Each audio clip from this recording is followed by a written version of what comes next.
started here.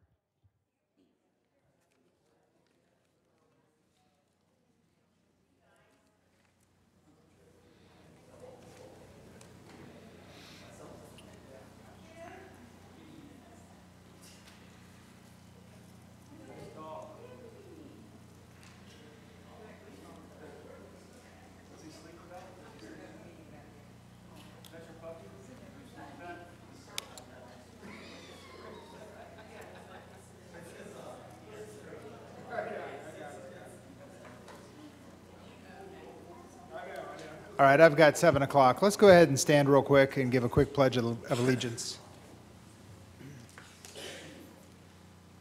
I pledge allegiance to the flag of the United States of America and to the republic for which it stands, one nation, under God, indivisible, with liberty and justice for all. All right, thank you. Before we get started, I wanted to make a quick mention that Mrs. Hoffman handed me a thick list here of all of the executive orders to sign for the COLA and merit-based raises. And there is one thing that she and Nyoka have gone over and above is statute requires that we say what the rate is. And now what we also say here is what the rate came from and what it's going to on each employee of the city. So it's very comprehensive but short executive order there. So thank you so much for preparing those.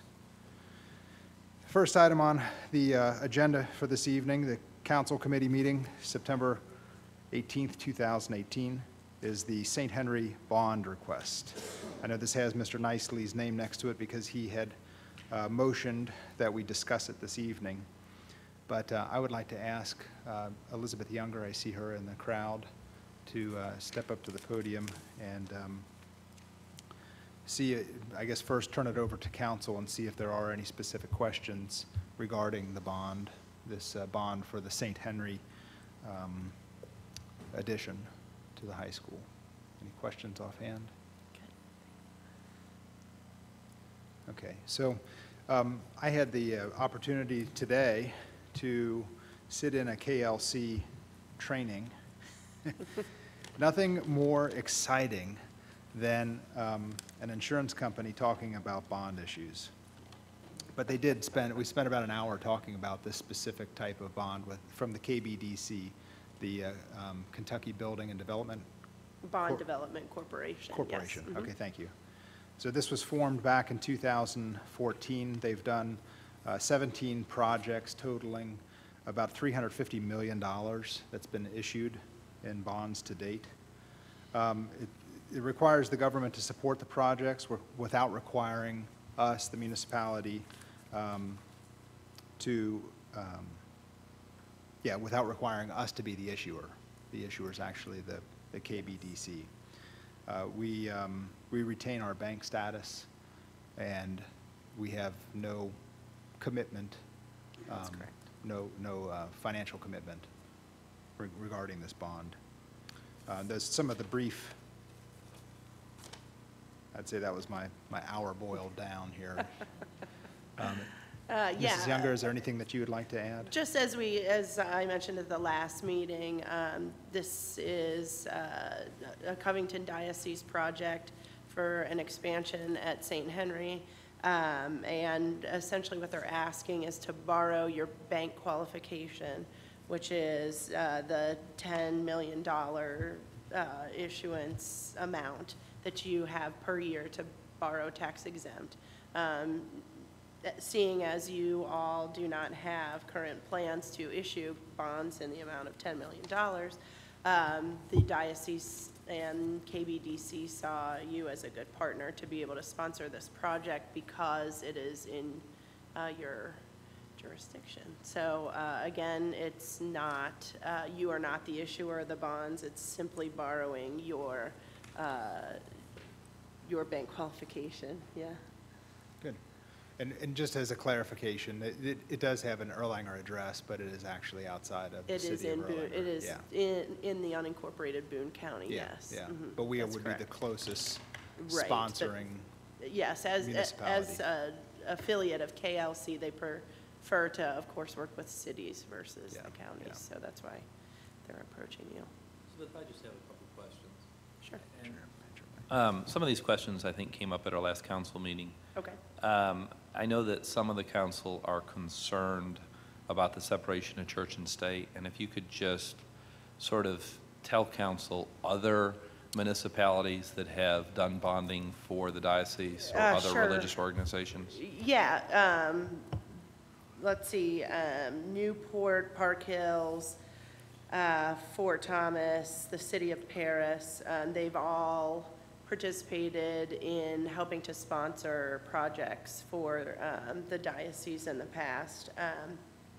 I think in 2014, it was originally a refunding, and so they refunded basically all of their outstanding debt, and so we had to go to various municipalities to borrow their bank qualification. This time, it's just this single project, and of course, you know, as I said before, we prefer to borrow that from the local city if it's available. And so, yes, there's, as the mayor stated, there have been 17 participating cities, and several of those are local here to Northern Kentucky. Thank you. And so what we'd be looking for this evening, and why we have a special meeting agenda in front of us as well, is a resolution to join the interlocal cooperation agreement. That would be one resolution. The other resolution would be to move forward with this bond development corporation to issue the bond. So That's if there are no other questions for Mrs. Younger, then we'll move on to the next item on the agenda. Any other concerns or discussion? All right, thank you. Thank you. All right, next we've got on our list the sidewalk capital project. Mr. Cahill? Yeah, so Public Works has been asked to look at the Commonwealth Avenue and to help improve the corridor for public safety and aesthetics. And I believe, Mr. Kramer, you're going to be leading the discussion today? Yes, I will. All right. Just to kind of let everybody know, the presentation's in front of you. Public Works Committee, myself and Mr. Glenn has discussed this in the last month or so. Just looking at Commonwealth between Baker Street and Dixie and what our future is going to look like. You know, it is an entry to the city. Some people call it a gateway. And I think it does represent Erlanger when people drive through it. So we wanted to take a look at what we envision Commonwealth Avenue to look like from Baker to Commonwealth. All of us are in agreement that it needs to be revamped. I know we have talked about doing sidewalks. You know, that was part of a plan in the future here. And we're considering, you know, maybe doing a little bit more than just the sidewalks and the curbs like we already had planned. Tonight, we're going to have Viox go ahead and do a little presentation of just kind of some ideas of what we're thinking about.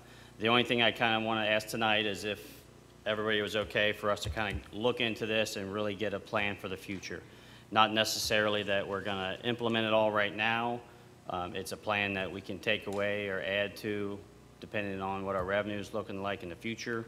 I'm not asking for a huge commitment. The only thing tonight, I want to kind of get a blessing from everybody that's okay for us to kind of look into this and get a better proposal, much like we did with Donaldson here and the interchanges in the past. It's a good plan, I think, to have. I'd like to move forward, just see, you know, what the funding will be like for next year, but we can kind of cross that road once we have a plan. And I'm going to go ahead and kind of turn it over and let them go through this. We can ask some questions, and we'll go from there. Thank you. Thank you, Matt. Good evening, Mr. Mayor, Council. I am Megan DeSola with Viox and Viox. I'm a planner there. Also with me tonight, Carter Dickerson and Brock McKay, landscape architects at Viox and Viox. I'm going to kind of run through a real brief overview of the idea of how we got to this point to think about doing concepts for Commonwealth, and then I'm going to hand it over to Carter, who's going to go into a little bit more detail. Let's see, there we go. And you have this in front of you. I'll just kind of summarize here. Commonwealth Avenue is one of the most important, if not the most important thoroughfare in the city of Erlanger. It is Erlanger's front door. The idea of improving Commonwealth Avenue streetscape has been discussed for many, many years. This is a concept that's been the ultimate goal, the final piece of the puzzle to completing an overall enhancement of Erlanger's front door. We think the time is right to consider the streetscape concept. Prior enhancement projects that are connected to Commonwealth Avenue are now complete. In 2011, the Dixie Highway Streetscape Project was completed. As you know, Erlanger was awarded a transportation enhancement grant to improve a portion of Dixie Highway, which included the construction of enhanced sidewalks, crosswalks, sidewalks with decorative banding, street lights, and landscaping. And both Brock and Carter worked closely with the city to complete that project. Shortly after this time, Carter completed a master plan for the Erlanger Gateway project, which included the area along Gordon Martin Highway, formerly known as Donaldson, from Houston Road to Baker Street. This project included sidewalks with decorative banding, street trees, enhanced crosswalks, and improved roadway medians and landscaping. So completing these streetscape improvements along Commonwealth makes sense. They will connect these two previously enhanced areas. In addition to improving the streetscape, creating a sense of place and a sense of arrival for visitors to Erlanger and encouraging pedestrian connections can also foster redevelopment within the newly formed Commonwealth Station, or CS zone, which was approved by the city in 2013. And finally, in general, this concept is important for the health, safety, and welfare of our citizens. Several neighborhood churches and schools are located either on Commonwealth Avenue or within the immediate surrounding area. So providing a safe and adequate sidewalk system would be a priority for this concept. So this is just an aerial photo of the project area. It is from Baker Street to Dixie Highway. It is 5 blocks long and approximately 2,967 lineal feet. You can see on the western side is the Erlanger Gateway streetscape, that grayed-in area, and then to the east in that red area is where the Dixie Highway streetscape improvements happened. So now I'm going to hand it over to Carter. Good evening. I'm Carter Dickerson. I'm a senior landscape architect at Viox and Viox. I've had the good fortune to work on a number of exciting projects for Erlanger, and this is another possible one. We're really excited about what is possible here. What we know needs to happen here is the sidewalks need to get rebuilt. I think a few years back when we completed the multi-use path along Narrows Road, I was told that you could now walk from the city building to the trails of Doe Run Lake on public sidewalk in an unbroken fashion, which is a safe way for people to enjoy the city. Improving this corridor through the city just falls right in line with that history of being a walkable city, which is a huge selling point for anybody who wants to move or build or develop in the city. So the problems with this corridor, as you can see here, need little explanation. The concrete is tilting, it's crumbling, it's overgrown, and in some cases not even existent. There's a section that we identified along from Elm to Cowie that has an unusually high number of accidents, traffic accidents, and people are just walking through the grass there. In some cases, they might try and walk along the road. That's a major problem. So there's a number of dangerous but also unsightly things. So to recap what we've done in the past is, as Megan mentioned, the Dixie Highway Streetscape, very successful project, something that brought some vitality to a historic part of the city. The features have already been mentioned. You can see them here.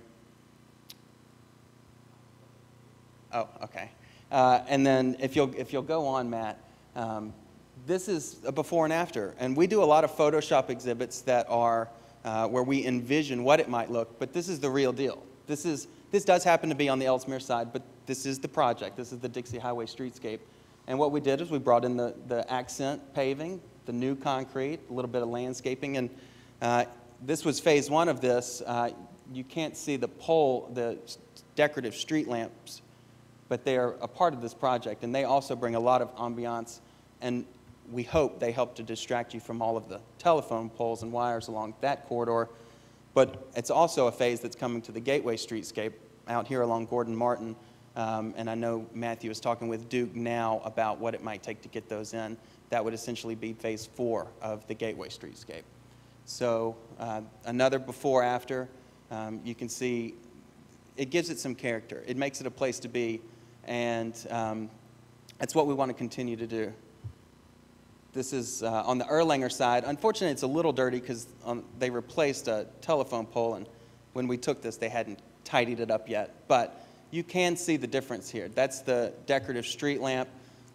There's one slight difference we think we could do along the Commonwealth section, which is to potentially add brackets and colorful banners to those street lamps for just another layer of aesthetic interest.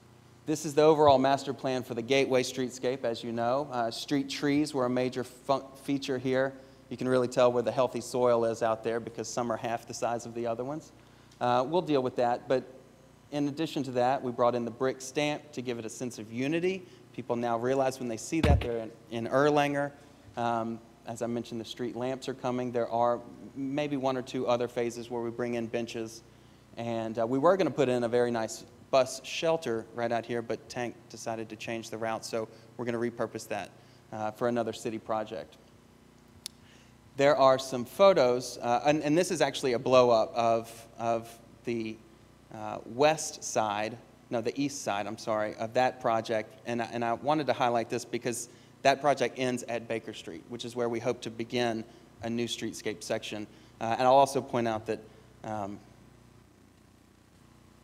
well, no, that's what I want to say. Thanks. So I have some photos here. These are some of the features in action as we sit, namely the new wall that we constructed. And the city put the verbiage on there, welcoming. There was no welcome sign for the city. And this is not an elaborate sign, but I think that most people who see it agree that it is very effective. You notice it from a long way away. It frames the Veterans Memorial, and it frames the city building also. The street trees, as you can see, the brick infill, and I'll point out on the brick infill for that Gateway streetscape, we made a point not to just rip out all of the concrete sidewalk that was there. Most of it was in good shape, and we didn't want to waste any taxpayer money by removing that. So we simply filled in the utility strips, which were unkempt and overgrown, and it's a huge difference. There are occasionally still some weeds to deal with, but it's night and day from what it was. And maybe the most important part of that project was the divider, the median we added at the intersection of the exit ramp.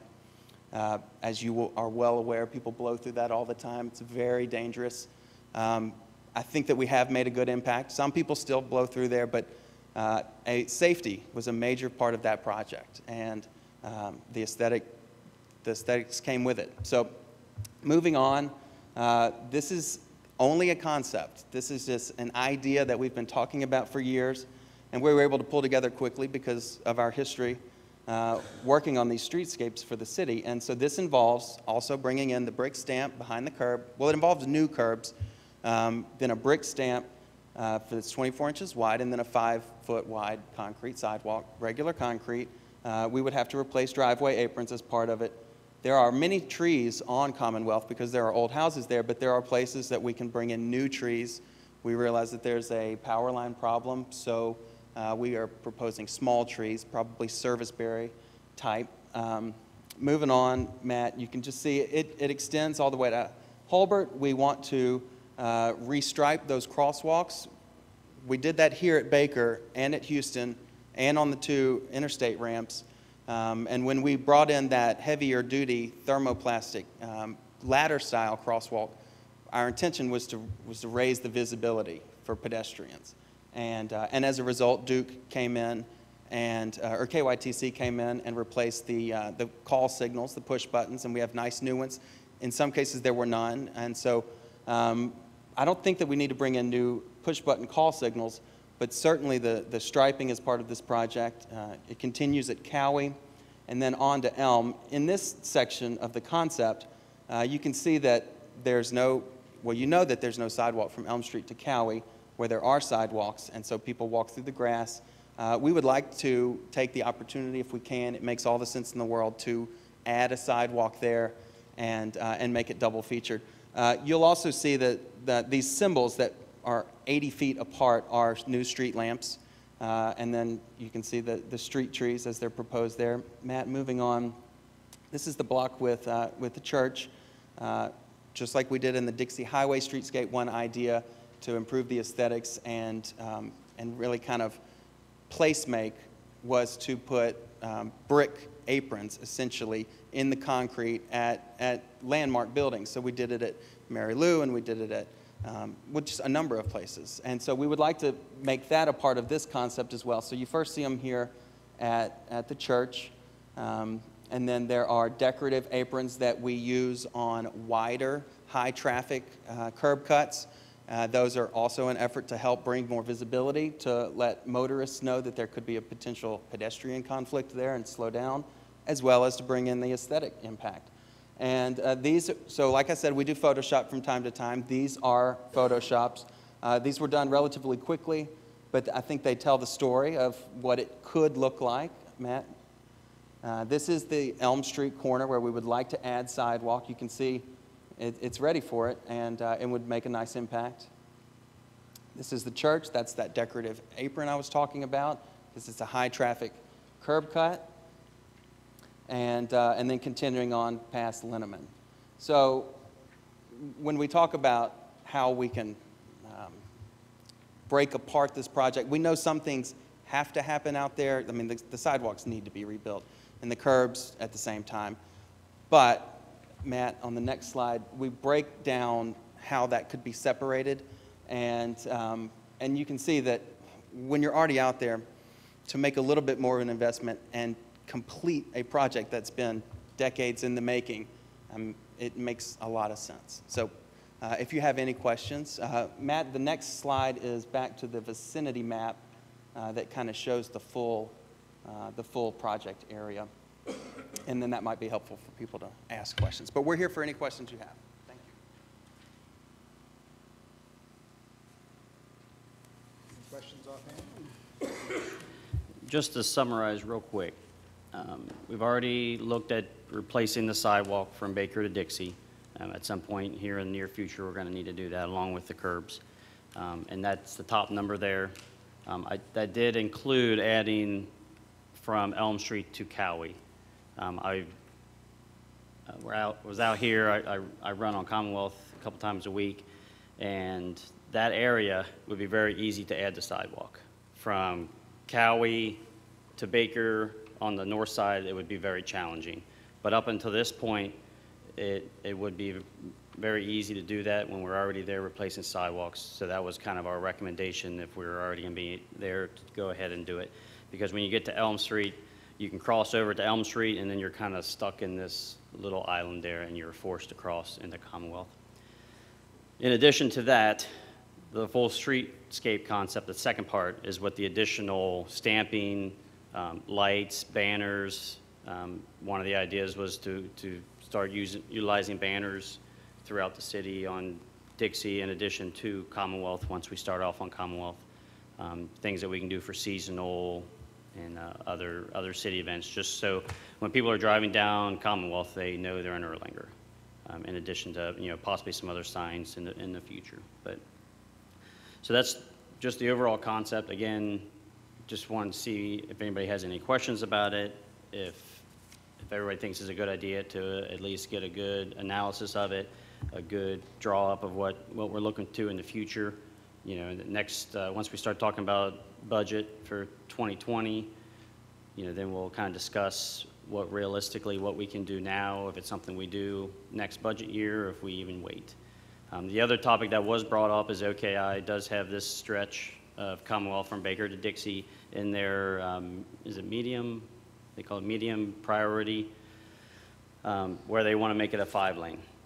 That would involve significant purchasing of property, and as everybody can understand, it would be a huge project. We did reach out before this meeting to Kentucky Transportation Cabinet, you know, and trying to get their gauge on what does the medium thing mean. This is the first time it's came up. I think this year is when it finally came up on the website, so this is the first time. So what they said is the 6-year plan was just approved, and it'll be updated again in 2020. They said if the project would be added on the 2020 update, that the earliest you would see it would be in 10 to 12 years. That's if it's added to this next one. You know, we can all play statistics and see what the reality of it is. Realistically, I think we're looking at, you know, 15 to 20 years before this really would be something that they're going to look into, would just be my guess. We can all debate that. And so, the question I have when we were talking to Peter and Public Works Committee is what do we do? Do we do the minimum here because they might come in, or do we go ahead and do all of it and not regret it if it takes 20, 25 years to do that? So that's kind of what that's why we were kind of leaning towards, let's go ahead and take a look at the full scape. We think it's important. We think it's important for the city as an entry to Dixie. Dixie looks a lot nicer than it did. CVS did the wraparound, which really looks nice, the small part of Commonwealth, and I think we can continue that on. So with that said, I'll entertain any questions. Tom?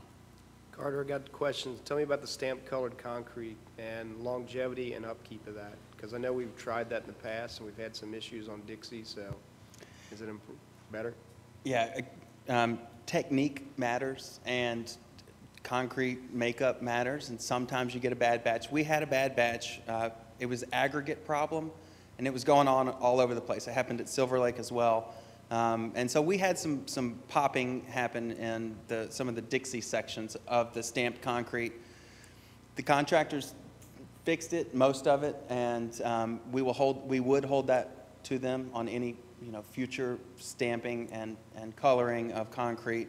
The stamping and coloring is just a very cost-efficient way to get some interest. And real pavers look very nice, but they're very expensive, and we're not trying to spend everybody's money. So we do feel good about stamped colored concrete still, and we'll hold contractors to their quality, their workmanship. Okay, I appreciate that. I mean, I think it's a great idea. I like when it came out, it looked really great, and then we had the failures of it, which we had to fix, which we were able to do that. But I think it's, this is, like Matt said, with OKI and the transportation, it's where is Commonwealth on that? I think it's going to be the pain points in Kentucky that will get that, and I don't know if this is going to be one of the pain points that we'll see. So I have to agree that we're probably looking a long ways down the road before we have any widening, and this is an opportunity to improve something that a lot of people see every day. So, couple of comments, since these three work for me. First of all, the issues on Dixie Highway, you're talking about the pop-outs. Same contractor did the work out here at the interchange, and we haven't had any of that problem, so that's been cured. And we don't expect that to occur again. Secondly, the time frame of which you would expect Commonwealth to be improved by the State Highway Department to 5 lanes. And I did research that, to what they talked about, talking about taking out 23 properties, including affecting 1 church and a funeral home. Stevenson Road, it's been 30 years, I think, since they said they were going to do it, and it took that long. So don't expect that to happen anytime in the near future. There's too many other projects in the state of Kentucky that are going to get the funding, and it would take major pressure to do that. And then, as I indicated to Matt, what's going to happen? You're going to run 5 lanes up to Dixie Highway, and Dixie Highway is only a 4-lane road, and it already has problems with traffic. So I don't see it being a very high priority any time in the near future. Yes, ma'am. Vicki? That reminds me of Turkey Foot. For those of you who have been on council for a while, we went round and round with the state on that too, and it took a long time. Unfortunately, people were killed. I had heard that the state is looking at widening Donaldson. Is there a time frame for that? Someone was asking me that the other day, and Donaldson from Houston West. yes. Yes, they are in, are they in the, Highway. they're not, they're past the design phase on that, correct? They're into the acquisition? It's associated with the Amazon, Speaker. and part of the Amazon includes improvements to Mineola, includes rebuilding the interchange out by Holiday Inn, and includes reconstructing Gordon Martin Highway from Mineola to this interchange, so Amazon has access to both 75 and to 275. And in my opinion, it'll be widened on the Marydale side because I don't think they're going to encroach on St. Henry's new campus. But it's going to put pressure on our interchange, but it's not, it's only to get the traffic to the interchange. It has nothing to do with to get them to Dixie Highway. Patty? Well, I think it's absolutely, I hope I live long enough to see this because I think it's outstanding. I have a couple of things. I worked long and hard on the Renaissance program to get something done on the Dixie, and it took a lot of people, a lot of hours to, to come up. This is beautiful. We were told, of course, it's been years ago now, we were told that we could never put any kind of banners or baskets or anything on the Dixie Highway because of the truck traffic. So I just wanted to mention that. My other thing, I don't think people on the expressway know where Erlanger is. I think people that are going to come here, they know where it is, but people traveling don't have a clue. So my recommendation would be to do something on the expressway to pop before they even come into the corridor. And I don't know if that can be, done at the same time or prior to. I think that's really critical. I really do. Thank you. Yeah. With the banners, we've already discussed the issue with the banners. Our plan right now is if we utilize light poles for this project, they'll be placed on a light pole. If that is an expense that council doesn't want to put in light poles, then we'll do flag poles. They'll just be it's a cheaper pole, but that would keep it off of off of the roadway where trucks won't hit it, and it would still look very nice in that aspect.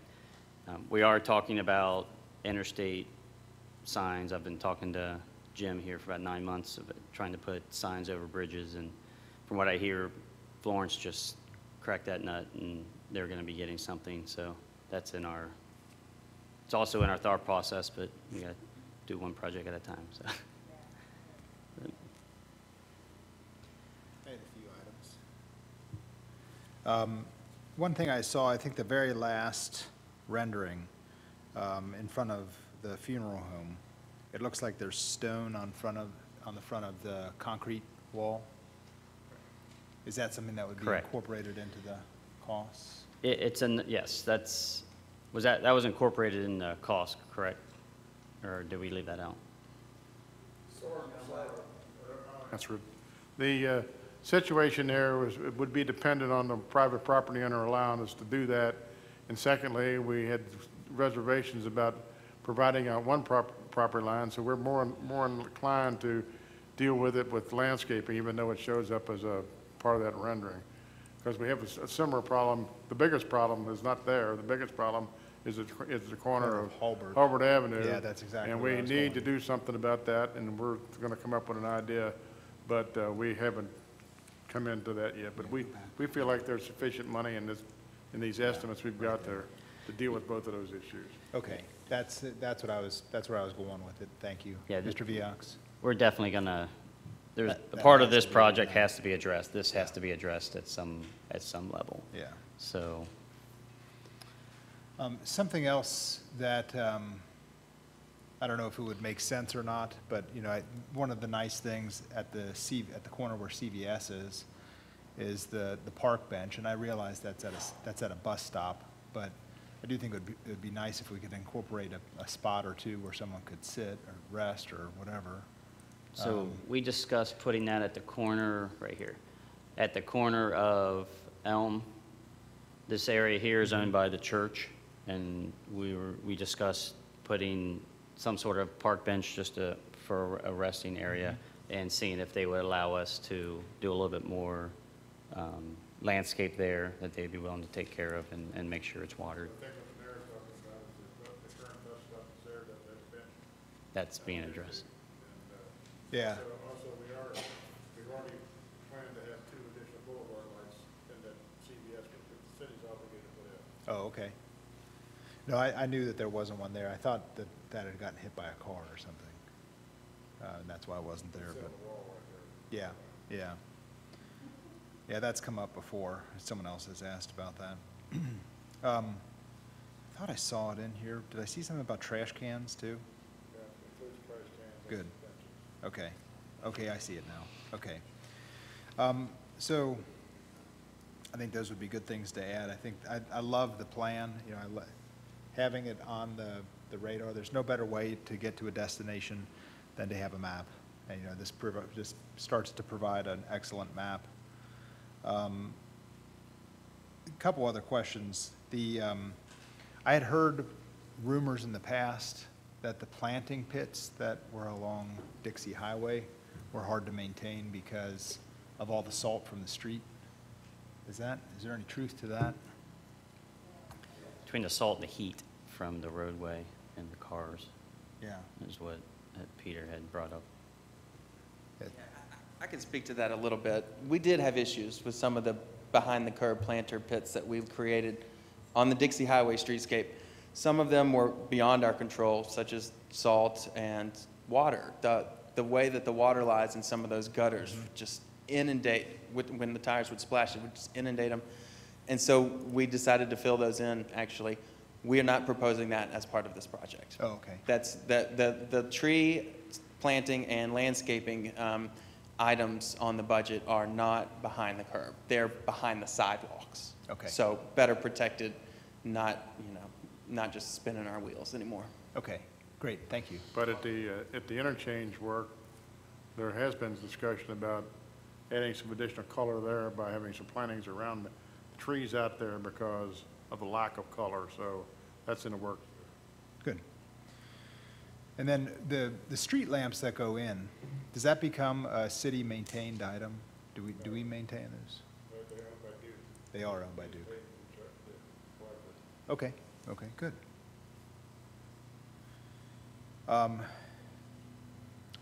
Looking at these pictures, I mean, there's no better way for us to see the need for something like this than to see these pictures of the current conditions. Now, some of these, I think, can be taken care of with some roundup and some trimming, but, other areas, I do realize that the sidewalks dipped, and there's definitely the broken areas and the areas where it's missing, and there's no crosswalk. That stuff really does need to be addressed right away. But, I would say, before we would, or I would recommend to council that before we go ahead with the entire project, that council also take a look at some of the other streets, walking some of the streets throughout the city, like Jacqueline or Carriage Hill or Concord, anything in Spring Valley. I mean, walk some of those streets. We've got a lot of sidewalks that are in really hideous condition. And I think before we turn our attention to beautifying this, that we probably need to get everything up to snuff throughout first. And then once we get everything to a manageable level, then coming in and doing a big improvement like this. That would be my final thought there. Thank you. Any other questions? Yeah, don't use Roundup. Okay. Okay. Any other- Everything I said, that's what you took from that? Okay. Just, if you guys are out in the area, take a walk on here. You don't realize a lot of the sidewalks, the conditions they are until you actually do walk Yeah. them. There are some areas that are just surprising how bad they are, and you don't notice when you do drive by. Some of right here on the right, there's that 4-unit apartment you know, that property owner has put a lot of money into that property over the last couple months. Yeah. And this is what it looks like in front, you know, and as we all know, the more street repair and sidewalk repair, you know, generally that rubs off on the homeowners and what they do, so. Are there any other questions? Is there anybody that objects to moving forward with developing a plan with options that can be picked from in the future of what level, financial level interest that we have? Is everybody good with us continuing down this road? Okay, that's all I have. Thank you. Thank you.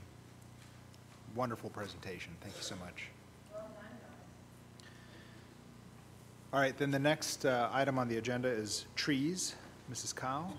Yes, as you all are aware, we all got emails from Joyce Graves, who lives on Hallam Avenue, and she has a dead tree in her neighbor's yard, and it abuts her property. The tree is dead. Several of us have driven by. We saw the tree.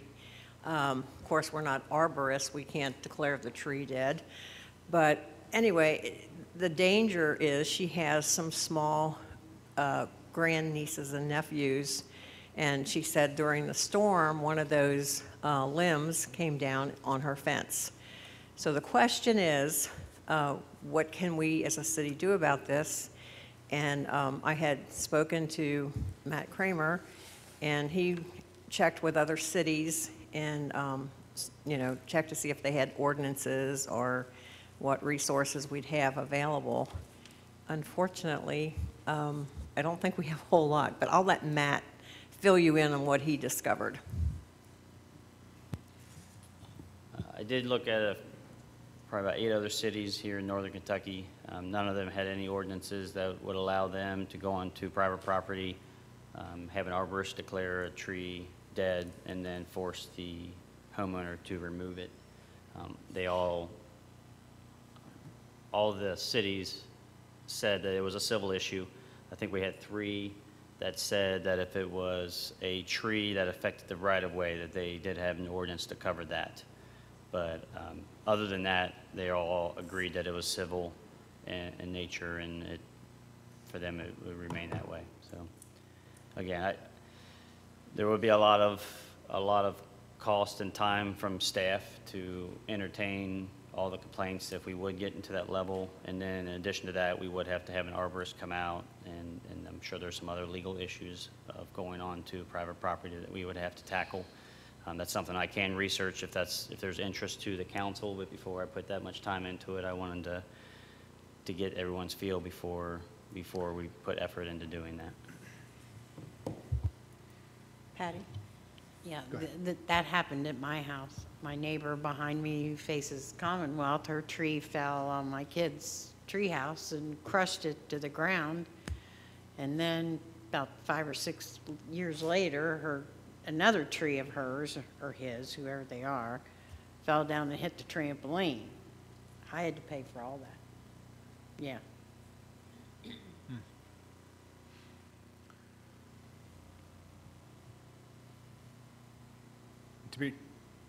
Is there somebody else that had a comment there? I don't see any others. It does seem like it's more of a civil issue. I mean, it's between neighbor and neighbor. I mean, especially in Mrs. Graves' case, it does seem like it should be something that they should be discussing prior to coming to us and us paying an arborist and I believe going to she that did extent. discuss it with her neighbor, and they refused to do anything. But, I mean, our only advice, I guess, would be you would have to speak to your lawyer and see if, you know, she's saying that if the tree falls and her insurance goes up, and it's a complicated thing. I mean, it's sad that you can't just talk to a neighbor and say, hey, your tree's dead, will you please cut it down? But unfortunately today, it's, you know, not much we can do. And like as a city, there's not much we can do because that would be expensive to hire an arborist, and we just can't be spending taxpayers' money freely like that. So I guess we just have to tell them it's a civil matter. Yeah. Yeah. I do worry about the Pandora's box that it opens once we start, because it's everywhere. Well, that's the other thing too. People would be coming to you all the time, oh, this tree is dead and it's not really dead, and yeah, it would bring a lot of complications. And so hopefully they'll understand that. I think by law, correct me if I'm wrong, if the tree's hanging over on your property, it can be cut. Correct? Yeah, so Public Works and myself, we get multiple calls like this a month. We always have. And that is the law. If it's coming over onto your property, you're allowed to cut off whatever that limb, root, whatever, off. And if a tree does fall onto your property, there are some legal options out there. One thing we do recommend, if they feel that the neighbor's tree is dead, to have an attorney write and give that neighbor notice that they feel like that tree could damage their properties. That does give them a little bit more power if that ever does fall on their property, and may result in some restitution in that part. So that's kind of the stamp we give just about all people who call. But like you said, it's going to be situational, so we kind of listen to what their exact situation is and give them that guidance. And we do kind of protect ourselves in the right-of-way. I was looking just to confirm in the nuisance code, we have the growth of any tree, shrub, or bush in or into the area within the right-of-way of any street in the city in any manner that is hazardous to the public can be removed. So, I don't know exactly where this tree is. I'm guessing it's nowhere close to the right-of-way. No, it's in the backyard. Yeah, at one time we had discussed an ordinance saying that if anyone wanted to chop their trees down, that they had to come to the city and get permission. I really revolted on that one because I have planted every tree on my property and they're not on the right-of-way, and I reserve the right to chop them down if I want to. So that one I didn't like at all, so we didn't pass that one. But yeah, that's good to have that on the right-of-way because we might need that, yeah. Anybody else? Okay, I guess the dead tree is a dead issue. Thank you. And then we've got the STAND program. Officer Shepard?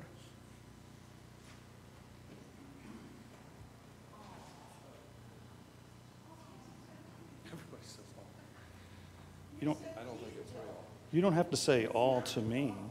You don't have to say all about me, but that's okay, I'll take it. This is Leah, and Leah is our female canine officer. Ms. Hoffman, do you have that logo? Thank you, Mr. Kramer.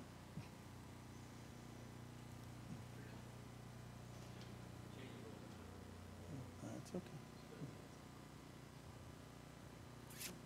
There we go. So Leah is the female canine officer and the mascot of the new STAND program. This past spring, myself and Chief Brindle had a discussion about the DARE program and some concerns that we had as to whether or not it was meeting the needs of our students and of our community, and that it was not necessarily addressing those. At the end of that meeting, with his blessing and encouragement, I created what we now have as the STAND program, Students Against Narcotic Dependency. And Leah, Law Enforcement Agency, is our female mascot. This program is now being taught in the Erlanger-Ellesmere School District to all fifth grade students, starting right now with Lindemann and Miles, and Arnett and Howe will receive it in the spring. The STAND program is different than the DARE program. The DARE program had one lesson that dealt with drugs. So imagine trying to teach children about all the different things that are going on in our community and educate them so that they make a really good decision to not do those things. And you're going to talk about them for about 5 to 7 minutes. The STAND program has 8 lessons. The first 5 are 50 to 55 minutes long, and each one of them tackles those very drugs. So our first lesson deals with tobacco and vaping, because we see that vaping, the national numbers show us that there's a 300% increase in teenagers vaping. And vaping causes cancer, but it also causes a thing called popcorn lung, and I won't bore you with all that. You're welcome to come listen to one of my lessons. Number 2 that we deal with is alcohol and prescription medication. As we all know that there is a prescription abuse problem. And then number 3 is marijuana. Number 4 deals with methamphetamine and cocaine, and number 5 deals with heroin and fentanyl, because we all know that we have a heroin and a fentanyl issue. So those are 5 different lessons that deal 50 to 55 minutes, where we teach the children what this stuff is, how dangerous it is, what it means to deal with that addiction. We show them pictures of it. We show them paraphernalia of it, so that they are educated. And now they can make an informed, educated decision, knowing going in, this stuff is not good, it's bad, it's deadly, and they don't need to be doing it. Our 6th lesson is called Ways to Take a Stand, and it deals with peer pressure. It's probably my favorite lesson. It's the one that allows me to role play with the children and to break down some barriers in the process so that they can realize that our police officers are actually more interested in having a good time, and we have fun with them, and they see us in a different light. We're not the big, tough, mean people that some of them have been told we are, and they see us as fun-loving people who want to really help them. Our 7th lesson deals with a post-test. In this program, STAND program, we do a pre-test and a post-test. So we know where they were when we began, now we know where they're at when we end. We also do a survey. This is what's going to set this program apart. I created a survey that is somewhat based on the KIPP data surveys that the schools give. This is a completely anonymous survey.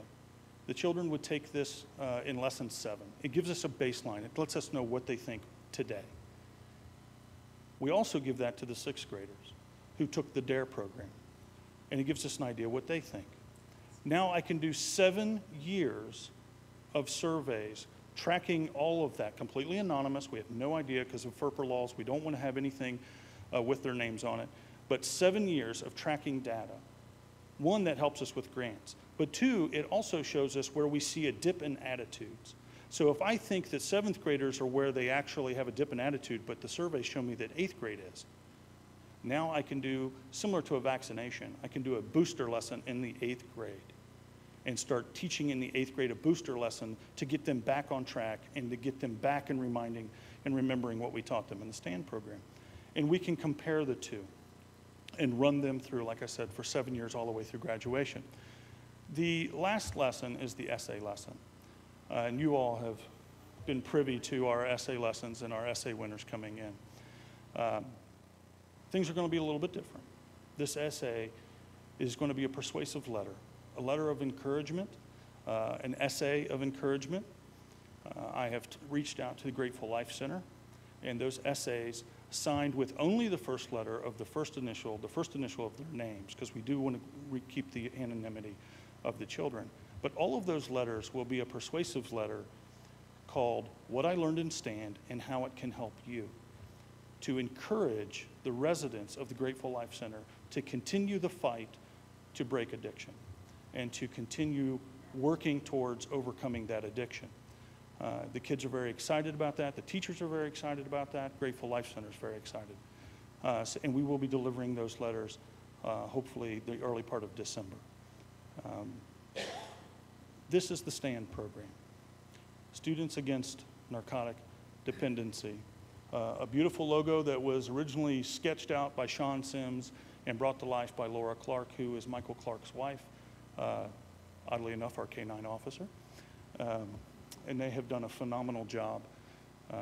At that point, I ask you, do you have any questions? And thank you, Mr. Kramer, for not turning my microphone on. Good question. Ms. Kyle? Yes, I think this is a wonderful program, and as you are aware, because you were one of our speakers, I used to head the SAD program at St. Henry's, and so I'm wondering, do we have any programs presently at Lloyd in the high school? At this time, no, we do not. Tishner or Lloyd. It'll be tasked, my task in the spring, to create those booster programs that we were talking about. There will be one for the middle school as well as one for the high school, with the idea being that there would be 1 or 2 lessons that they would more than likely be taught in an English class, because that is a class that all children have to take, all students have to take. And I'm sure a teacher would be more than willing to say, here, you can have my classroom for a little bit, and we would teach that lesson.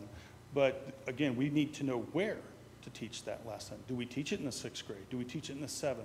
Where are we seeing those dips in attitudes towards vaping, alcohol, marijuana, as we know is the gateway drug through all those things? So, but those will be created, just like this, with these lessons that I created, we'll be creating those as well. And I would like to see something come back to Lloyd. When I taught there, I witnessed the first Arrive Alive that I had ever seen, and that's where I got the idea for it at St. Henry's. But they had it on the football field. And, you know, I know it doesn't impact all the students, but it does some of them, because they would, you know, confidentially tell you. And so I'd like to see something like that come back to Lloyd too, where the fire department, police department, everybody gets together and does the mock crash. I was going to say, that's the mock crash. Yeah, I mean, it really is effective for prom. I've done that early in my career Yeah. at a different agency, but yes, you're right, it is very effective. I would like to see that come back. And in that one, we had some of the speakers from the Carrollton bus crash. Yes, we Came did and too. stuff. Yeah, yeah. Thank you. You're welcome. Any other questions? Each of you have a sticker in front of you.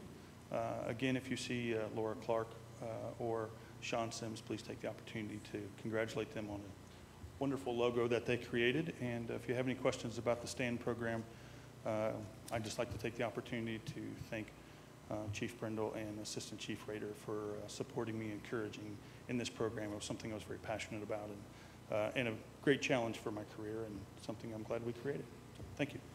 Officer Thank you, Shepard. officer. Officer Shepard. I Yes. do want to thank you for seeing the need for this and then taking it upon yourself to put the work. I mean, it was a lot of work to create a program out of scratch that you saw, and I appreciate that, and the PD support, of course, on that. So thank you. Thank you, Mr. Kramer. I appreciate it. Thank you all. Yeah, we're very fortunate for your passion. Thank you. Okay, I had a couple other quick things I wanted to talk about real briefly here. I received an invitation from the Eggleston United Methodist Church, which is on Bullock Penn Road in Covington, Kentucky. On Sunday, this coming Sunday, September 23rd, they are having guest speakers, special music, afternoon concert featuring the Crownsmen. It starts at 10 o'clock and the concert's at 1 o'clock. I just wanted to make people aware of that. If any council members had interest in that whatsoever, let me know. I also received a handwritten note that said, as a church serving your wonderful city, I hope you and your family can join us. Respectfully, David Lee, the committee chair. So we're welcome out there. If anybody's interested, let me know. The other thing too, something that came up in this past weekend's mayor's group meeting was that the sidewalk grant that we had applied for is under consideration. It's one of the, I think it's 11 projects that's under consideration with OKI. This was the sidewalk from along Narrows down to Brightleaf.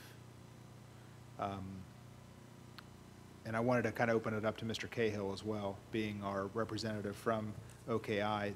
This is something, from what I understand, this will be voted on or decided upon at the October 11th board meeting.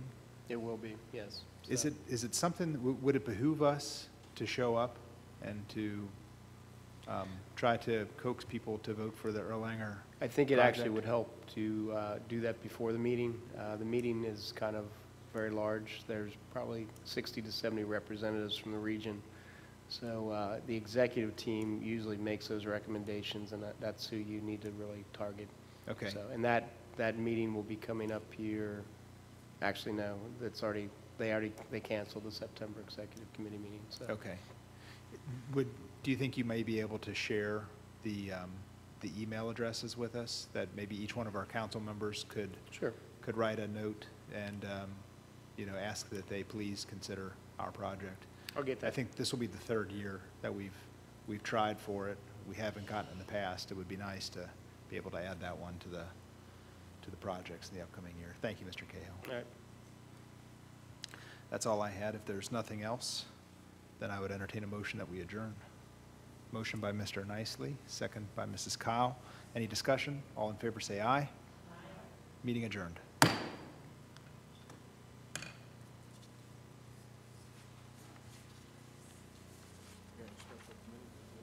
Oh, yeah, that's right. Yes, so, all right. We'll call our special council meeting to order. This is the September 18th, 2018 special council meeting. The first item on the agenda is the call to order. Mrs. Hoffman, would you please take roll call? Mr. Burke. Here. Mr. Cahill. Here? Miss Kyle. Here. Mr. Skidmore. Here. Miss Sudkamp. Here. Miss Cahill. Here. Mr. Montgomery. Here. Miss Skidmore. Here. Miss Pitts. Mr. Nicely. Here. Miss Fetty. Here. Mr. Blankenship. All right, we have a quorum.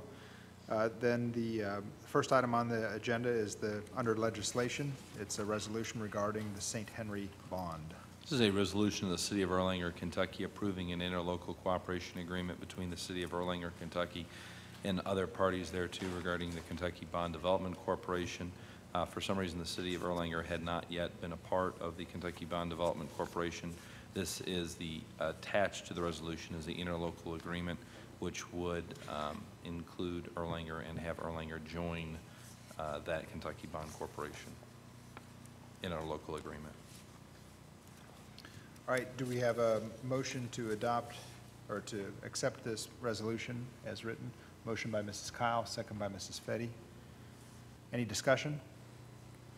All in favor, all in favor say aye. Aye. All right, motion carried.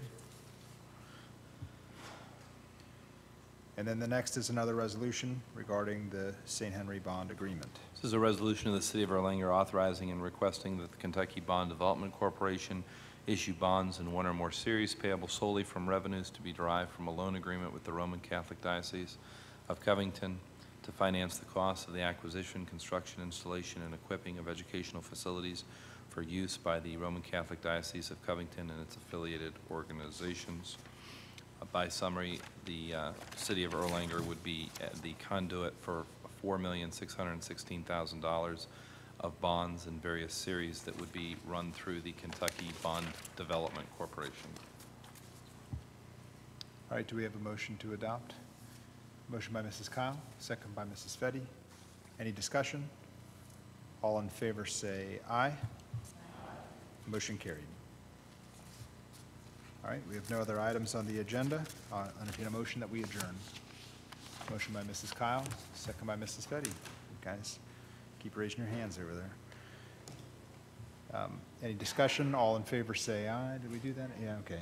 All right, motion carried, meeting adjourned. Now you're done. Now we're